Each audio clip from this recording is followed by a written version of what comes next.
আসসালামু আলাইকুম। আপনারা সবাই কেমন আছেন? আশা করি ভালো আছেন। আজকে দুপুরে আমাদের ঘরোয়া কিছু খাবারের পাক, তো এটাই আমি আপনাদের মাঝে উঠায় ধরবো। আশা করি মনোযোগ সহকারে দেখবেন। আজকে আনার সরিষার তেল দিয়ে আমরা সব কিছুই পাক করব। আর সবার আগে ডাল পাক করলাম, তারপরে আপনার ভেন্ডি ভাজি। বিশেষ করে সরিষার তেল দিয়ে এরা পাক করলে পাকটা খুব সুস্বাদু হয়। আর তারপরে যদি সরিষার তেলটা অরিজিনাল হয়, ঠিক আছে, তেলটা ডালার পরে দেখবেন হালকা একটু ফেনা ফেনা সিস্টেম থাকবে, যেটা তেঁতুল কাঠের গার্নির আর কি, যে তেল। তো ভেন্ডি ভাজি আর ডাল, আর হবে আপনার মুরগির মাংস। আরও কিছু পাক আছে, কিন্তু সব একসাথে হয়তো দেখাতে পারতাছি না, কারণ ভিডিওটা অনেক লম্বা হয়ে যাবে, ঠিক আছে। আর লম্বা ভিডিও মোটামুটি মানুষে পছন্দও করে না, শর্ট ভিডিও চাই সবাই। ওকে, দেখেন ভেন্ডিটা প্রায় অলমোস্ট কাছাকাছি।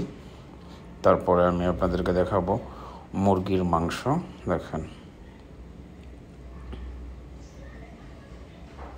মুরগির মাংসটাও প্রায় শেষের পথে। একটা পাক আমি এই যে করলাম, আর দুইটা পাক আর কি আমার সাথে আমার বাবি ছিল। দেখেন একদম কালারটা অলরেডি চলে আসছে। আর বিশেষ করে সরিষার তেল দিয়ে যদি আপনি পাক করেন, ঠিক আছে, ওইটার মানে গ্রান্ডাই আসবে অন্যরকম, ঠিক আছে। এটার ফ্লেভার একটু আপনার সয়াবিন তেলের আর সরিষার তেলের যে ফ্লেভারটা, এটাই চেঞ্জ, ঠিক আছে।